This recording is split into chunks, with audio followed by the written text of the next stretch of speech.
Sean with Dave Benio, Coach Surface. Mate, you got to be happy with your boys' performance today. 4-0, and again, not conceding. Obviously dominated our midfield, and young Phil in the back. Young Phil did a good job there as well. And overall, you sort of dominated the game from start to finish. Where do you think you won that game, and how do you rate your boys' performance today? Look, the performance from the boys today was pretty solid.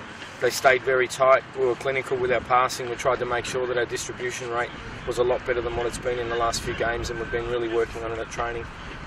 Where did we win the game?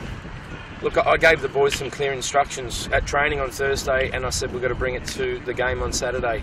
And the instructions were merely this: if we put 11 players out on the park and 11 of you don't make that many mistakes and you play better than the 11 that you're versing, you're going to win the game. So we're really concentrating on just trying to better our individual performance to make it a good team performance, mate. That's really it. There's no tricks or magic powder. Obviously coming into the last round now, 7 games to go. Sort of putting yourself up there in that top 4 and getting amongst it. How do you continue with this and to maintain that top 4 position and see yourself there in September at the end? Oh, look, nothing's a certainty, Alan. I think I'm not going to get ahead of myself.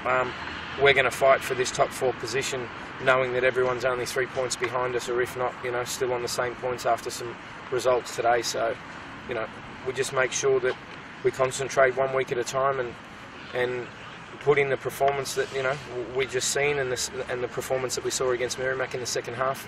I just want to concentrate on it on a weekly basis, because if I get ahead of myself, which I think I did at the start of the season a little bit, I liked the side that I had, and I backed them a lot, and the performance wasn't really based on the team that was on paper.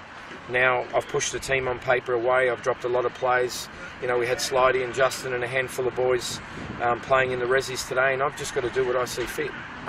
Whether it's a right or wrong decision, did it pay dividends today? Yes, it did. So, we'll just move forward. Thanks, Mike. You have the good work. Cheers, boys.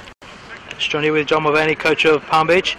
Mate, obviously not the result you guys were looking at. After a decent result last week, picking up 3 points against Mudgee, everything's a bit close. How do you rate your boys' performance today? Look, the result probably was deserved. We were ordinary. It's probably been 3 games in a row now we've been very, very bad. It's a bit of a pill to swallow, but yeah, look, fair play to Surface. They played well and punished us when they could. I mean, I don't know whether you'll see in the video, but there's a few decisions there that the lines were to start with 30 yards off the play in the first half, mate. So for the linesman to start with Peter Hume at half time, I think it tells you exactly what's going on there. He started the game with an injury and it caught us out twice, so I'm pretty disappointed with that side of things. But what do? You can't do anything about it, mate, so you just get on with it. And how do you pick up your boys from this defeat today and continue the season? Obviously, about 5-6 games to go. Still a chance there for top 4, and the way you guys have been progressing, obviously, the football-wise has been improving game by game. So how do you get them up and get them ready to go for top 4? Mate, but I have to think about the next few days. We probably taken a few steps backwards in the last 3 matches. If you look at it, if you include Tuesday night's game and tonight, we conceded 11 goals in 2 games. It's not good enough, not acceptable. So we've got a few things to think about personnel-wise, which is going to be the challenge for myself.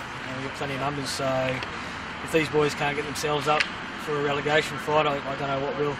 So it's now down to them. I can only do so much as a coach, and I'll do that. And I'll keep stressing the points that I stress, but if you don't follow the game plan, what do? You throw your hands up in the air and hope all goes well, but it's not happening at the moment, so who knows.